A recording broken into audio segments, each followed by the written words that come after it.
What up, everybody? It's Aaron here with Get Your Geek On. Talkin Geek, Season 4, Episode 8. I'm here with the amazing Robert. I guess I've run out of adjectives. I don't know. And I'm Aaron, your host as well. And we are here the week of Thanksgiving. So first of all, I want to say Happy Thanksgiving, everybody. Yes. I hope you stay safe. Correct. Follow the rules because, I want to hear y'all come back around and talk in our comments later. Wait. So, what? Aren't I supposed to be 6 feet away from you? Please? Please? The camera doesn't really allow us to stretch 6 feet away. Move back. Why is Aaron 6 feet away and has a separate mic and Robert's over here? Yeah, I mean, it's mostly because of the smell, but... Oh, that's because I took a shower and I'm wearing a hat. I didn't even put my contacts on. So... What does that have to do with that? I got nothing. I was just rambling. Clearly. But, guys, we are here. So, again, stay safe. I hope you... Let me know, question for everybody. Let me know down below in those comments. Do you have anything geeky planned for Thanksgiving? Is your turkey dressed up as Captain America or something? I don't know. I mean, a little odd. So now you want to kill Captain America for Thanksgiving? He's righteous. The turkey's right. I don't know. Wow. You know what? Okay, so maybe just drop your favorite Thanksgiving side in the comments. Shaped in the shield of Captain America's shield or something. Yeah. Can we do that instead? Is that better? Sure. Yeah, pie. Pie. Ooh, pie. 3.14. You mean, right? Correct. 3.14159. That's all I know. I don't even know that part actually. That's the extent of my knowledge. So, let us know. I want to know, did you somehow incorporate geeky, like Captain America, movies, comics, anything, Harry Potter even, or, Star Wars or whatever, into your Thanksgiving dinner? I'm kind of curious, because I know some people do certain things. So, I know those Friendsgiving things are out there, too. So, let us know below what y'all did, or what y'all are going to do, I should say. On that note, so, we have just a few topics we're going to talk about today. Our main one, Take My Money. Would be our first one. So we're going to start with that, and then we'll do some geeky news, and then finish with Cereal is a Soup for all of you. So stay tuned and listen to all of those. It is. Cereal is a soup. So guys, on the first one, we're going to do with Take My Money. Shut up and take my money. Do you want to go first? I'll let you do yours first. Yeah. Because I think that yours is different, right? Yeah. So, mine is another mask. I don't know why I keep on the mask idea. This is like the second or third one you've done now, I don't know. But this is a cool Rorschach mask. So, if you're familiar with Watchmen, either the comic or the movie, or both. Yeah. Maybe the TV show as well. The Rorschach mask is obviously very iconic. Yes. And this is, it's actually a really cool mask where it's heat activated. So as you breathe in it, it will change shape. It's kind of, one of those things where it's not just a static mask. It'll actually change its shape. And I don't have one, but there is within it, it keeps talking about in all the reviews. It's you can kind of practice with it so you can get specific shapes, the way that you want them to at different times and stuff, just depending on the way that you breathe or where you breathe on the mask. So again, it's super cool. Rorschach is one of the most interesting and iconic characters from Watchmen. Oh, yeah. And so I thought this mask was really cool when I ran across it. It's amazing. So I'll move over to mine next. So I don't know if I've ever mentioned them on the show before. I think I maybe mentioned them here and there. Flex Comics is outside of Corpus Christi. Okay. They are basically bringing geek to the workout world, essentially. So they have t-shirts, tank tops, and all this that are gym related, but they somehow incorporate geek. They have one that says Hulk or Smash Gym, and it's a picture of Hulk lifting a bunch of heavy weights. Nice. I have one that's Vegeta, so it's him as his grade 8, and then him as his normal version, and it says it's something inspirational for weightlifting. I can't remember now. So this one is another thing related to maybe the geeky side of lifting or just in general, and it's right here. And it's dangerous to go alone, so you take this, and it's the Mandalorian getting a Baby Yoda from the Zelda wizard from Zelda 1, I think, or something.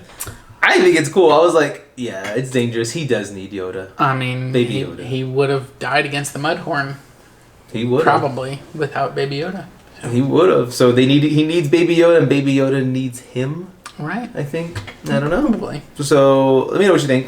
Check them out too. Flex Comics. Outside of Corpus Christi, just giving them a shout out. Go to their website. They used to do a lot of the convention stuff, so they're not doing it. So I'm kind of sure they're hurting a little bit. So go help out some of those guys from the con circuit. Yeah. And then your wife gave this the Star Wars Mandalorian child. It's the Baby Yoda. First of all, it's not the child. It's Baby Yoda. I don't care what you say. Wow. 500-piece jigsaw puzzle. I think on all of the branded material, they're gonna call it the child. I'm gonna go over to each one and the graffiti it and just put Baby Yoda. Okay, that seems illegal, but you know, you do. It might be. Do you? It might be. I don't know. Because all I'm doing is correcting what you should say. What happens if at the end of all this, they really do say it's Baby Yoda's, like Baby Yoda child? Well, it's going to be really interesting. And actually, we recorded a spoiler episode and this didn't come up. But, you know, we're anticipating at some point we're going to get Ahsoka Tano. Yeah. Who I think will be the first person to meet Baby Yoda, the child who has met Yoda. So she'll say Baby Yoda. She'll at least be like, "Wow, you look like Yoda. You look like a baby version of Yoda." Like I hope she says it something like that, or like Master Baby Yoda. Like, yeah, so interesting. I didn't think about that. That's so amazing. Go check that video out, by the way. The Mandalorian review up on YouTube.com/officialgygo and our Pixar one. But it is Baby Yoda. It's not the child. I don't care. I'm gonna go fix this on all of your merchandising Disney. Don't worry. Okay. I'm just gonna call him the child from now on, just to annoy you now. The child of Baby Yoda, then, that's what I will say. No. Hey, you don't know? Baby Yoda may have been busy 57 years ago. Baby Yoda was busy 57 years ago? Yoda was busy 57 years ago to make Baby Yoda. They have a 7-year gestation period? Like, what? Wasn't he 57? No, they said he was... I think they said he was 50. Oh, so 50 years ago, Yoda got it on, and, now we got Baby Yoda. Okay. Does that make him Baby Yoda Jr.? Let's hope not. But anyways, tangent, cool puzzle. Yeah, I really like the puzzle. I really think it's cool. It's a cool image where you've got, the Mandalorian kind of walking away. So you got the back of his helmet. And you're just watching Baby Yoda look at everything behind him. Just being his adorable little cute little self. Yeah, maybe I'll actually buy that one too. I don't know, I might buy that one. It's on Amazon right now, so I'm going to cry. It's not bad. It's got the Razor Crest in the background too, right? Yep, Razor Crest is flying back there. So it's really cool. It's 500 pieces, so it's not like a huge puzzle, but I mean, I think it's cool. It's good enough. Yeah, exactly. I like it.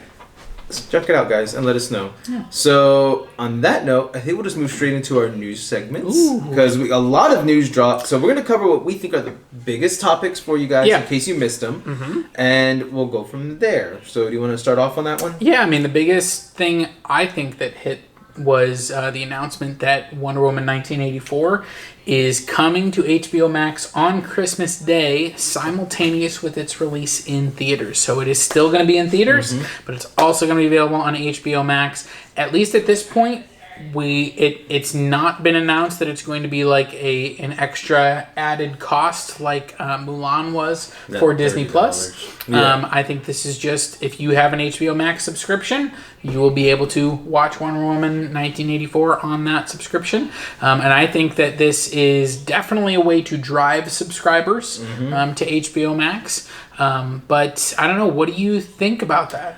So I know movie theaters are hurting, first of all. And I agree with you. That we've talked about wanting to see Tenet. Neither one of us saw it because neither one of us want to really go into a theater right now. Yep. I know I have friends who are like, oh, I go all the time, and it's, there's no one there because, well, no one's there. Well, yeah, I'd kind of rather not go. Because my luck, I'm going to go that one day, and there's like 50 or 60 people. I'm like, nope, too many now.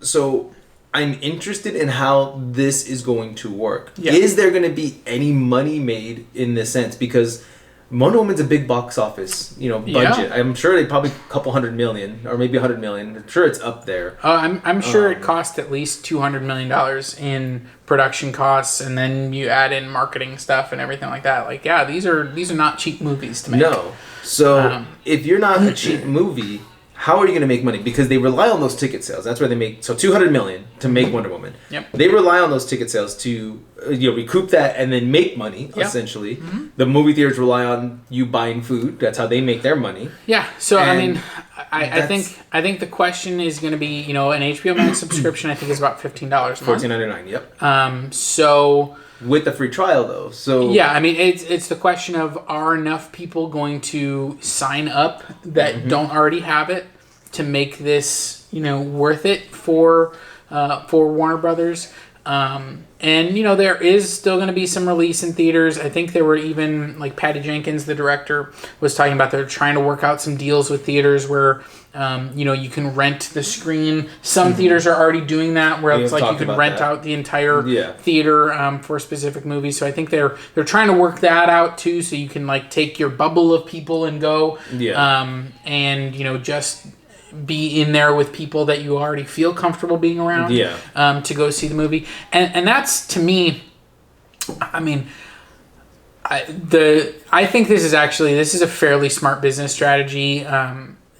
It doesn't make sense maybe to continue waiting like some other studios have done, so that you can, just put it out in theaters. Maybe, but if you're gonna do this strategy, I think this is kind of smart. I think it's a way to make some money. But I, for one, I love movies on the big screen, especially big movies like this. Like, I will probably watch it for the first time not on the big screen because I do have HBO Max, and so I will probably watch it. But that's going to be a little bit disappointing because at the end of the day, I love seeing movies like this on the big screen. Exactly. I want to see this movie on the big screen. So it's kind of a mix for me where it's like, I'm sad that we're not going to get it on the big screen, but I also I want to see the movie. Yeah, exactly. And so it's a tough one. No, and I agree 110% because I want to go see it on the big screen, but same thing. I don't know. I think what we saw, Tenet was like 200 or something, or starting was like 200 or something. Yeah, it was like $180 or something. Yeah, and it goes up from there depending on what movie you want to see. They're going to charge more, obviously. I don't know if there's a required amount of people that have to show up, or if you could just rent it for just you and your spouse, and then cool, that's it. I think that there's a maximum number of people that they're letting you do it with, but it's kind of like anywhere from 1 to 20 people or something like that. And so, if you had a full group of 20 people that you were comfortable being around, and your state allowed you to have gatherings that size, because some states don't, true. Then you could potentially do it with a group that size, and it would probably come out to a regular, the price of a regular ticket. Exactly. But if you have, just a small group, if it's just your family and it's like 4 or 5 people, that's all of a sudden it's going to be $30, $35 a ticket. Which might make sense. As for some movies, we even talked about that, with Mulan, that was $30, but it was $30 and you can watch it at home with as many people as you want, as many times as you want. $30 to see a movie in theater. I wouldn't do it all the time. But I've been starved for going to the theater, so maybe if Wonder Woman was $30 in the theater, I'd be like, might do this. And there's nobody else going to be around, it's $30. I could maybe do that. Yeah. So it'll be interesting. I really hope. Here's my worry, because the main thing is, no matter what, Warner Brothers only sees dollars. They only see dollar amount. Sure. That's it. They don't give a dang about anything else. Every studio, as much as they are, they want to make good movies, but it's because good movies make more money. Exactly. They want to make money. And that's true. Yeah. So my worry is it doesn't do well with this format. Maybe it only makes 30, 40 million in theaters, and then maybe they make an extra 5, 6 million or something, maybe, or whatever it's going to be. If it doesn't bring in the numbers they want, is this going to kill the DC universe, or is it going to kill Wonder Woman? Oh no, that movie's a flop now because they only see dollars. Are they going to take into consideration? Well, pandemic, blah blah blah. How much are they going to take into consideration? So. I do too. But look what Sony's done. When Amazing Spider-Man didn't do well, they were like, nope, tank, no more Andrew Garfield. We don't like it. That didn't make the money we wanted. Sony's been notorious for that. If they don't like it, that's true. But also that movie was bad. So it was terrible second movie. I'm not going to deny that. But a lot of companies are like that. Oh, the movie's great, it's a cult classic, but it didn't make the number we wanted it to. Maybe it only made 10 million, but we were projecting 20 million, and now it's a flop to them. And that does happen a lot of times in movies. So I'm wondering if that happens with the second Wonder Woman. Are they even going to just want to make a third one, or are they just going to be like, we're out? Yeah, I don't know. I think they've already kind of announced. I think Patty Jenkins said that they have a story for a third Wonder Woman that they want to make. And then kind of that's the plan for just a trilogy. Right. I don't think there's necessarily a plan for her to continue making them, but if these movies are still making money, you got Gal Gadot still wants to make them, they'll just bring in another director. Even if Patty doesn't want to do it, they'll keep making them. Oh yeah. I don't think so. I think that these studios right now are trying to, like, they've already spent that $200 million and all of the advertising money that they did because they were ramping this up for a summer release. This one's been delayed before COVID even. It was delayed for like a year, right?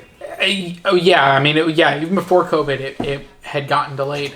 And so I think that a lot of these studios, they're making decisions right now to try and make as much money as they can during this. They're not necessarily looking at, is this the best strategy to make the most money for this movie? It's we need to make money now. Because we're hurting, our dollar sign's hurting, and we need money before the end of the year. We need it, for our tax purposes or whatever. And so I think there are a lot of studios, especially most studios don't operate at a huge high profit margin.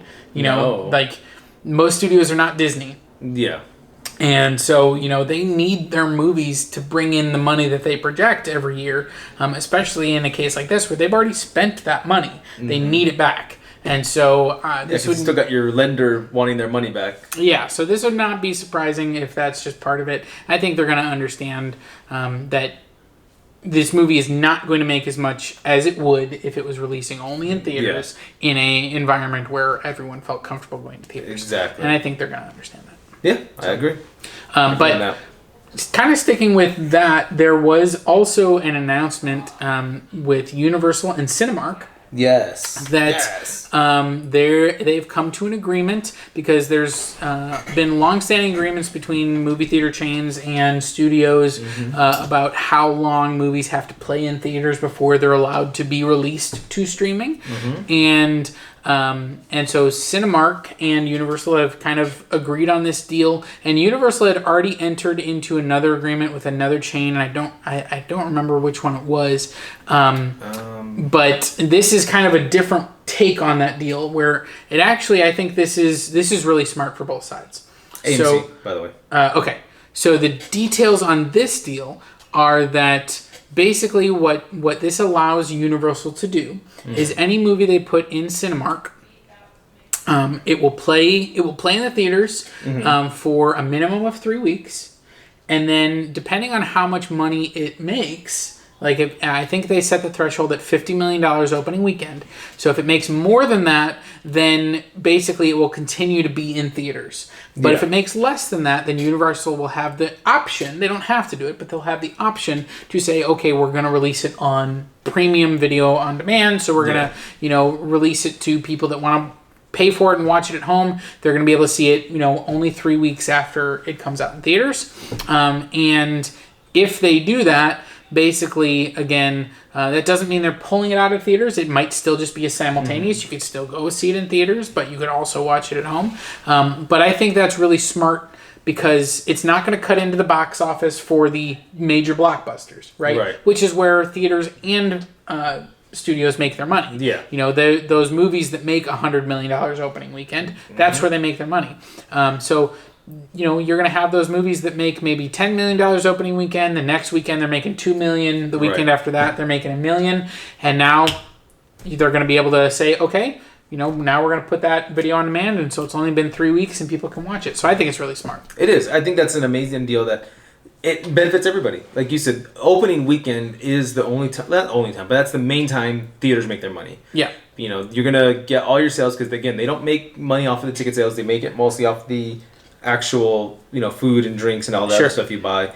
So I think it's a smart deal, a way for Universal to still show they care about theaters, where we still want to help you, but in the back end, let's also face it, they still want their money. And this is a way to not double dip, but get really close to double dipping, because it's like, oh yeah, we made $100 million that weekend, and maybe we'll make another $30 million over you know, the next few months over people spending $30 or whatever the price may be for video on demand. So I think this is a good idea. I think.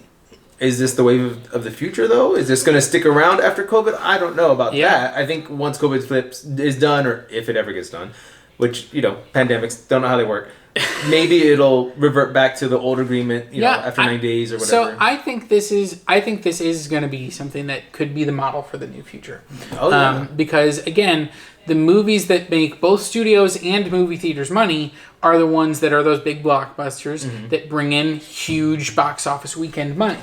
And so this deal is not for those movies. Yeah. You know, this is not, you know, Avengers, the next Avengers movie that comes out that makes $190 million opening weekend. Yeah. That one's not coming to on demand 3 weeks later. Yeah. You know, that's still going to be 3 months later once it's gone through its full, you know, movie theater release. And then re-release with 2 extra minutes of Yeah. footage. this is for, you know, those small indie movies that, you know, they only bring in a few million dollars. Like they're not huge blockbuster hits. And those are the types of movies that, you know, you will be able to see a little bit sooner. And again, I think that's going to be good for the moviegoer. Yes. It's good for, I think, the studios. Movie theaters, I think maybe this isn't a perfect deal for them because the more movies they have, the more variety they have, probably the better they're able to kind of sell that. So if they start losing some of these movies, that might impact them. But even then, this isn't where they make their money. Exactly. You know, when you go to see Avengers on opening weekend in a 20-screen theater, it's playing on 15 of them. Exactly. You know, because that's where they make their money. Yeah. Yes, they'll play those other movies that are out, but they're making their money off of Avengers. Exactly. Because they know you're coming in there, you're going to buy the popcorn, the beer, the soda, whatever it is.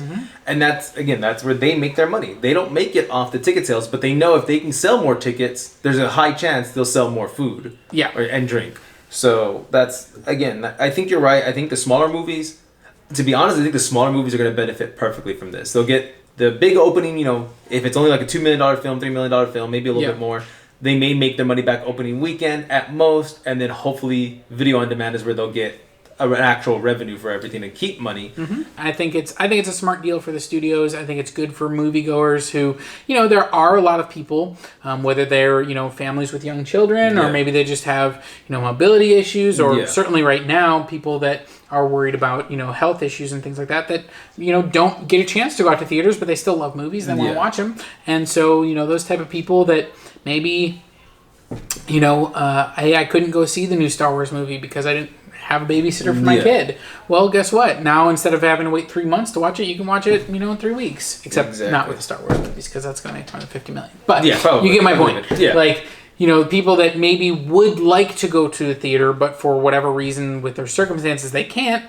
Now they get a chance to see the movie a little bit sooner. So I agree. I think it's good.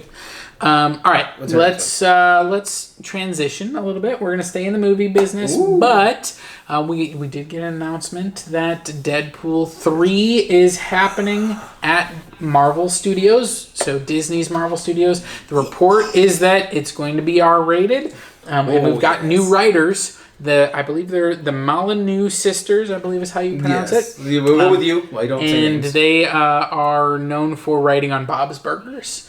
It's going to be so stupid. I love it already. So, well, yeah, the Deadpool movies are stupid. I love it already. So, Ryan Reynolds is obviously back. The previous writer is not returning. No. And I don't think we're going to get the director. They already changed directors from 1 to 2. Yes. And they haven't announced who's going to direct number 3 yet. So, you would kind of assume if it was going to be David Leitch who did number 2 that they probably would have announced that he was coming back. So, my guess is they're looking for someone else. And so hopefully, you know, we're going to get the script written here. And, you know, we'll get things going and pretty soon we'll have a Deadpool 3. So here's what I want to ask you. So one of the reasons we know that the first director was let go or released or whatever for the second film was a budget thing. Ryan Reynolds wants to keep these films low budget, essentially, or, you know, lower than a blockbuster movie such as Avengers. Right. It's almost like part of the joke. Yeah. Is that, you know, it's not at the same level as a lot of these other things. Exactly. Thank you, car. Yeah.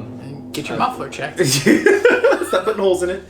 So here's my question. Yeah. Do you think Ryan Reynolds is going to try to do that again with this film and say, I want to keep it under, you know, 20 million, 50 million, whatever the budget is? I think Kevin Feige understands how to make good movies. I agree.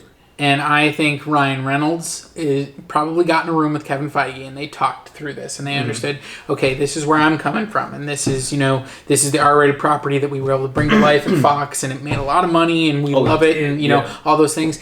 And now you're going to have, you know, Kevin Feige saying, okay, and we've got our production studios up and running. We know how things work. We know, you know, what works. We know how to do this. And so I think that they're going to be able to get in a room together and they're going to make it work. I don't really care what the budget ends up being. Well, yeah. I think that they're going to find a way to make this work. Again, the report of it being R-rated still is good. I think it's good. Yeah, I think that they need to do that, but I also think that is going to limit a little bit of how much it plays into the MCU. Yeah. I don't think that anything that happens in any Deadpool movie is going to have major universe-altering consequences for the MCU. No, I agree. Right? And you think of like some of those movies that we've gotten, like Ant-Man and the Wasp, that really explained a lot about the quantum realm and all that stuff that really played into Endgame. Yeah. Deadpool's not going to be able to have a plot line like that impacts those other movies, because they're not going to want to limit it to say, well, you can't see these other MCU movies unless you've seen Deadpool. Yeah. Because if Deadpool's going to be rated R, there's going to be a major part of their audience, as teenagers, that might not be able to see Deadpool. So exactly. I think it will be part of the MCU, but I don't think it's going to impact a lot of the other movies. I think but we could definitely get some more characters. I mean, it'd be really interesting to have a fourth wall breaking character. I'm waiting for that too. Talking about the merger between Fox and Disney. Just sitting on a couch with like a newspaper or something. Like, are they going to play off the snap joke where maybe they snap away the old X-Men actors because they're those type of things where it's like, you're not part of the studio anymore, and it's like, and so Deadpool's going to snap and all. That'd be hilarious. Like, I just there's so much opportunity to play with this stuff. I want to see it to where like he's walking around and all of a sudden like his stuff looks nicer and all that. He's like, it's almost like I have Disney money now. Like just something stupid. Yeah, like, I think there's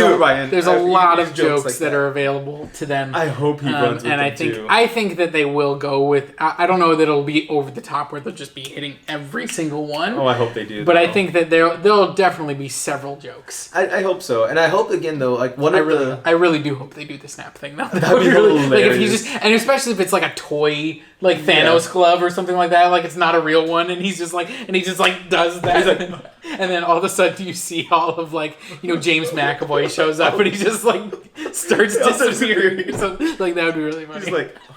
He's like, okay. Oh crap, something like that. Except he wouldn't say crap because he can say whatever he wants at that point. And I love it. I would love to see what they're gonna do, and you can get was it like one F-bomb in a PG-13 film or something. Mm-hmm. I would love to him say comment on that, like, ooh, now I can go and say just one. I gotta time it right, guys. Like just obsessed with trying to time it right for a PG-13 film. Like where could I put that? Yeah, and I think it would be really. It could be funny if they do it. I don't know if they will. If they start bringing him into other properties that aren't Deadpool, that aren't rated R, and and they just start beeping him out and be like, "What the heck is that?" Yeah, he's like, "But I said beep. What? But beep." And it just keeps going. Yeah, I'm allowed one. And it's just you could have like a little 2-minute scene with him, and maybe that would just be something in a post credits. Like maybe we don't really know how they would play all of that, but I could see that being very fun. He can time jump now, so Kang. Hey, he might be able to come around with Kang because we already know Kang's coming out. So, and we saw at the end of Deadpool 2, he's like, "Baby, I'm getting it." He's just jumping around in time. So who knows? Maybe it'll all tie together because X-Men has been playing with time. So who knows how that'll all work out?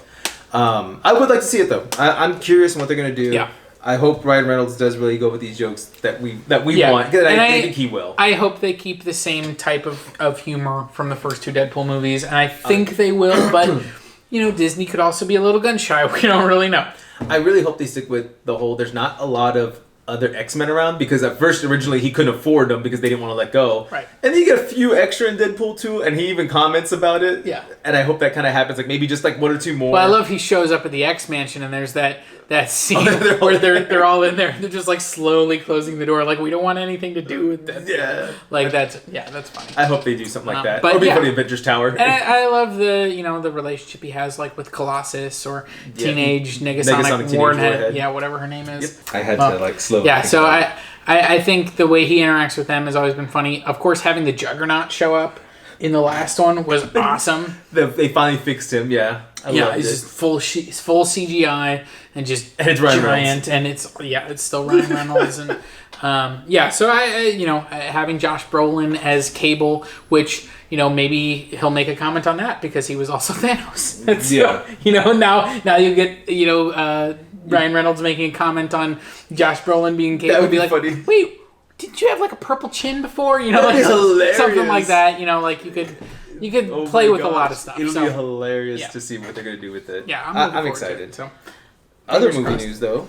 Yeah, this one caught me a little bit by surprise. Same. Which was the announcement that Black Panther 2 is going to be start filming in July. Mm-hmm. They had originally, I think they had planned on an original shoot for spring. And then obviously with the passing of Chadwick Boseman, they've delayed that, but only by a few months. It looks like they're going to shoot in July. Most of the cast is returning with, you've got Shuri and M'Baku and, the Queen Mother played by Angela Bassett is coming back. Lupita Nyong'o is coming back. They haven't announced actually whether Denai Guerrera, who played Okoye, is coming back. Okay. Which she's obviously that character is very tied into T'Challa, you know, like being his Kingsguard basically. Yeah. The Dora Milaje. So it'll be interesting. If she returns, they also haven't announced whether Daniel Kaluuya, who played her husband, is coming back. And he was kind of, at the end of the movie, he was kind of on the bad guy's side first in Black Panther. So they haven't announced him. But yeah, I mean, I have no idea what they're going to do or how they're going to try and play this, because in our timeline, T'Challa's back. Even though he got snapped in Infinity War, he came back in Endgame. So we would have expected him to be there. There's that shot at the end of Endgame with him and I think it's his mother and Shuri are kind of like looking over the landscape of Wakanda. They're all together. Yeah. And so that's kind of where we left him. And obviously, real world has impacted this that nobody expected. I mean, if, all the reports is that nobody at Disney even knew that he was sick, that he kept it very private. Yeah. And so, this was not part of their plan. They were not planning on not having Chadwick Boseman. And so it's really interesting that somebody somewhere, like if they're planning on shooting in July, that means that they've made their idea of what they're going to do next, and they've also announced they're not going to bring him back digitally, which I think is the right choice. They didn't have footage like that was kind of the thing in for like Rise to Skywalker with Star Wars that Carrie Fisher had passed, and so they had to change some of their plans on how they were going to use her, but they did have some footage of her to use. They hadn't started shooting anything for this movie, so they don't have footage of Chadwick Boseman, and it sounds like they're not going to digitally insert him. I'm really interested to see, are they going to do I don't think they're going to say he's dead in universe. I think it's going to be he's off doing something, but I don't know how they're going to be able to. I don't know how they're going to do it. What I'm thinking. Okay. You recast him just for the purpose of never showing his face, though, but you put someone in the armor, and then like you said, I need to go do this, and then maybe like take the back off and it's like the same hairstyle, but then never show the guy's face. Just never show who he is. But like you said, he's going to go off world or he's something else, because they cannot kill T'Challa. They cannot kill Black Panther. I think you're right. I'm just give up. T'Challa. I have so many issues with names. So I really think that's what, at least the smart move. People are going to be upset because they're going to be like, he was recasted. But it's just do it a 5-minute scene of, is this guy in a suit? You never see the face. The armor's on. I don't know. And then just let him right off into the sunset and give him a farewell, because I think Chadwick Boseman deserves that in a movie too. Like, he needs his farewell. And then, like you said, let Suri pick up, or whoever's going to pick up the mantle next, essentially. Yeah, I really don't know how they're going to make this work. I'm really interested to see it. Same. And obviously, if they kill him, I'll be amazed. Still very upset and sad. Yeah. About losing Chadwick. Exactly. He was an awesome actor who really brought T'Challa to life, and was a major part of the success of Civil War, Black Panther. He had small parts in Infinity War and Endgame, and I loved every moment on screen that we had of him as Black Panther, and so it's going to be really interesting to see how we get a Black Panther 2 without him. It will be. So I'm curious. So we'll see where it goes, I guess. I'm very curious, because I have no idea. Yeah, I'm out on that one. And that pretty much covers all of our major news that's come out, I think, this week, right? Well, did you want to talk about the new CW show? Oh, yeah, I forgot. I forgot about her. Oh my gosh. I knew I was forgetting one. I was like, I had it, but that was the first one. Wonder Girl. Yes. Donna. Because Diana Prince is her. This is Donna, I believe her name is. Yeah, I don't remember. Donna, so yeah, CW announced that they're getting a Wonder Girl series. In kind of, I assume it's in the Arrowverse. I mean, it's Greg Berlanti who is kind of the producer and showrunner. Well, not showrunner, but like he's in charge of like that entire Arrowverse universe, and so he's in charge of this too. Yeah. So they haven't specifically said whether or not she's going to interact with all those other characters, but it is coming to CW. Yeah. And it's going to be interesting because again, Yara Flor. Okay. is the name of the character. A Latina dreamer born of an Amazonian warrior and a Brazilian river god. So I mean, they have touched on in Legends of Tomorrow some of this because one of the girls was from another like country. She was kind of like that. She got her powers from this amulet that kind of gave her like spiritual powers kind of thing. Okay. So that's probably how they're going to tie this one together. But, here's my thing. Again, we can't film too much. Stephen Amell has said he'd come back as Arrow, as Oliver Queen. So maybe this is a way to help bring him in there if they are going to do something with him. Yeah, I don't know. Maybe she somehow is connected to the spiritual realm and he'll come and help her out. And maybe almost like a spirit guide, essentially. Because he did end up dying as the Spectre, who is supposed to be like the spiritual creature. So I don't know. I mean, I'm curious where they're going to go with it because again, we've lost Arrow. Black Lightning, I think it's wrapping up soon. Yep. You have Batgirl or Batwoman who's recasted. We don't know if that show's even going to last another season. I know Supergirl's ending. She's done with her part. Legends of Tomorrow, I haven't heard much, but they usually move their roster around so they create new people. Well, aren't they? They're getting a new like Superman and Lois. They've talked about something that too. And then Flash is still around. I think if you lose, but they've lost some main characters in Flash. Some of the main actors and actresses have left. So it's interesting to bring a show this late. I don't know if this is not so much a revamp of the Arrowverse, but like stage 2 of it or stage 3 at this point. I would say the next evolution. And I'm hoping that's where it's going to take that. We'll get her. And I kind of want her away from the Arrowverse so that way we could see her universe grow and maybe she'll interact with everybody else, but her essentially doing her own thing and then we'll spin off shows from her show now. Yeah, and I haven't watched any of the Arrowverse stuff. Yeah. But this one caught my eye. I'm interested in this show, so I might give it a chance. I think you should. It'll be good. Check it out below and let us know about any of those shows from the Arrowverse. Do you like any of them? Do you stop watching them? Let us know too on those. I mean, I'm 110% curious to be honest with you on all of them. So let's see where they go. Right. On that note, Cereal is a Soup starts now. But either this is going to be a quick one for me and Robert. Yeah. And a long one in the comments. Let's explain the segment. So this is where one of us has a controversial opinion and tries to defend it while the other one rolls their eyes. Yes. In other words, I say something stupid, he just rolls his eyes. But the last week was really good. Yeah. He said an interesting one, and I kind of rolled my eyes to it. Iron Man being a villain in the MCU. I said Tony Stark. Tony Stark being a villain. Iron Man. Whatever. Tony Stark. and by the end of it, you kind of almost agreed with me. No, he's still not. You called him an anti-hero by the end. I will give you anti-hero. I'll budge to that. That's right. You made a little bit of a journey. So here's my next one. All right. And again, it may go no controversy between me and you. Yeah, I don't know what it is. I don't know what it is. So hit me with it. Batman could never beat Superman. Period. No matter what. I don't care what Batman prep time, nothing. He cannot beat Superman. I mean, they've literally done stories where he did. That are not part of the canon. It's not in the main universe of DCU. And has been commented by Batman himself that he cannot beat Superman. Oh, Batman commented it. When was this? In one of the issues of the DC comic books where Superman was injured, essentially. And Batman's like, if I have to fight him, I cannot do it. I cannot beat him. Yeah, so here's the thing. I think Batman definitely has an opportunity. He has ways to neutralize Superman. I don't think so.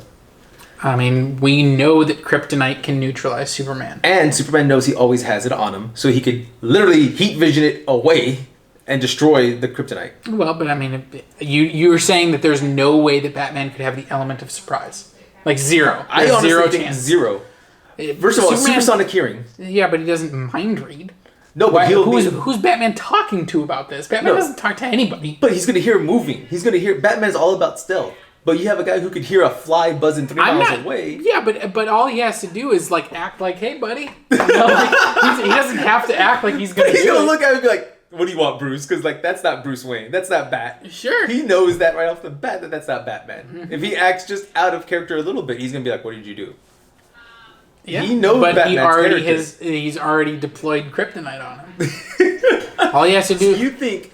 Yeah, all he has to do is while Superman's off fighting some alien in space, which is something that he does. He does. All he has to do is just like rig Justice League headquarters with kryptonite. Oh wait, you think to like blow it up or what? No. Just rig it with kryptonite and then, like have it shielded by steel or something like that so you can't see through it.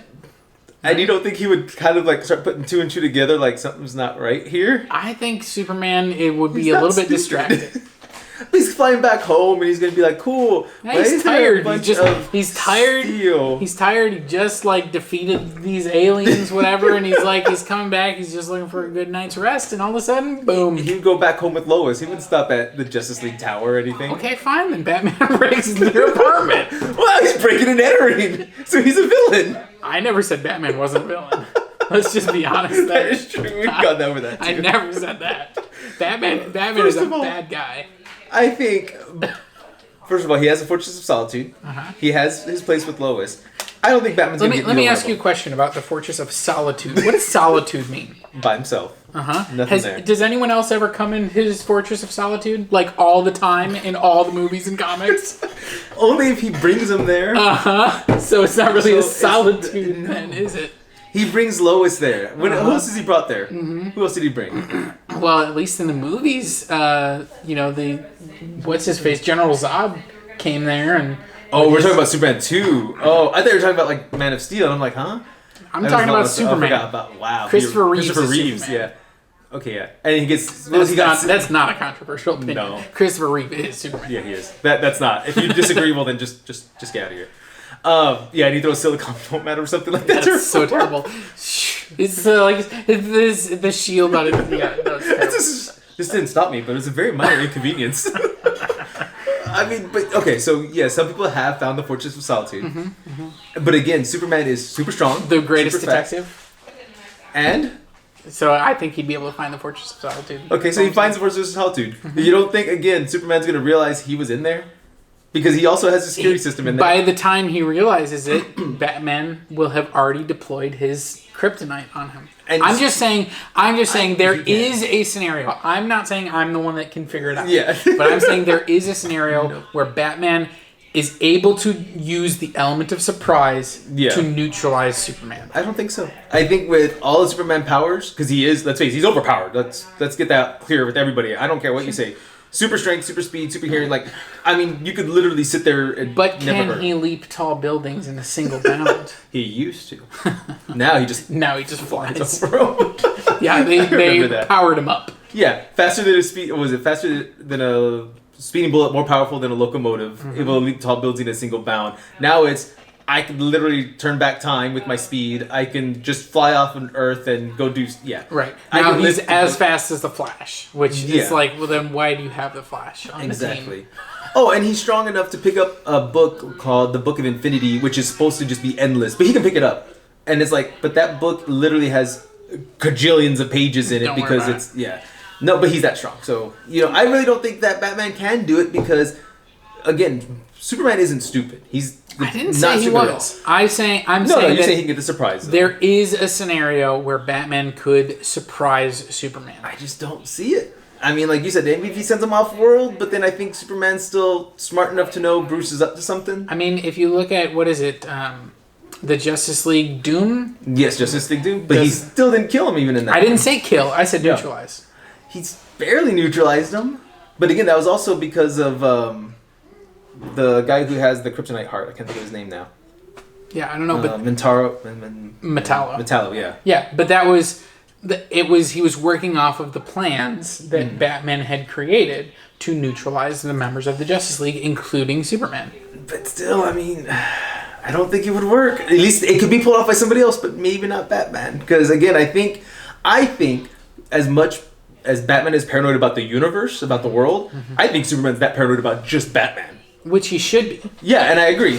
So I think that's why Batman could not do it, because he's going to be overly paranoid about Batman trying to do something. I think that there is a way that, and I don't know who it would be. Yeah. But if you're telling me that there's not a single scenario where Batman could enlist the help of someone else or do something to get, I don't believe it. I think there is a scenario where Batman could neutralize Superman, where Superman wouldn't see it coming and would be neutralized, and you get Batman waltzing in going, gotcha, Clark. Gotcha. I really don't see that he can do it because of the fact of his super speed, his super strength, and his super hearing. You would think. I don't think he's going to get the jump on him. I think Superman's going to always the only way you could do it is if Batman is just so smart to be able to trick him into tackling him right next to the kryptonite spear. Wait a minute. That movie is so dumb. I mean, true. It is terrible. I hate that scene. That hit the whole movie. I mean, I think, honestly, I don't see it because of the fact, like you said, he would have to enlist, a villain to help him. And I just... Again, Batman, you're going to go pretty dark if you're going to go that route. And I don't think Batman can do that. I mean, again, he would have to be convinced. The only way Batman would take this action is he would have to be convinced that Superman was a threat to the world. You mean just look up in the sky and see him trying to save the city by fighting people? And Okay, we're still talking about that terrible movie. Cool. But yeah, I mean, that's the... Batman has to be convinced and in some way, yeah. Yeah, that and so in that case, he would take every opportunity. I mean, he would team up with Lex Luthor, to take down Superman, because he would say, "I agree with you. He is this huge threat, and I need your help because." Could Batman say those words? I need your help. Is that even in his vocabulary? First of all, hold on. Before we go any further, can he say that? I mean, he said it to Arthur. Yeah, I mean, come on. We're going back to those movies again? Hold on. No, I mean, it's like he always... He needs... Don't say it. He doesn't always. Not always, but he said it. But he knew that was going to make him feel good. And he's, presumably said it to Nightwing at some point. Oh, I highly doubt that. I think he was more like, get your ass over here, Nightwing. No, that was when he was Robin. Once he became Nightwing. He dressed him in bright clothing in case he needed to not get shot at. Correct. I don't know. Let me know He's an asshole. He's an asshole. You're not going to get an argument from me on this. He is. So let us know what you think below, guys, because I don't think he can. Robert thinks he could. I think there are scenarios. I think they're limited. I think 99 times out of 100, or maybe even higher than that, Superman is able to defeat Batman very easily. But I'm just saying there is a scenario that exists. That's all I'm saying. Let us know what you think below. I don't think so. He does. Let us know what you think below. And for Get Your Geek on Talkin Geek, we're going to wrap that up here, guys. Go check out our YouTube channel, youtube.com/officialgygo. Yep. Our Pixar reviews, our Mando reviews. I'm going to say Mando. I like Mando. Mandalorian And reviews. the child. And the baby Yoda. The child. Go watch why he says the child now. So, y'all stay geeky. Everyone get your geek on and have a great day. Bye.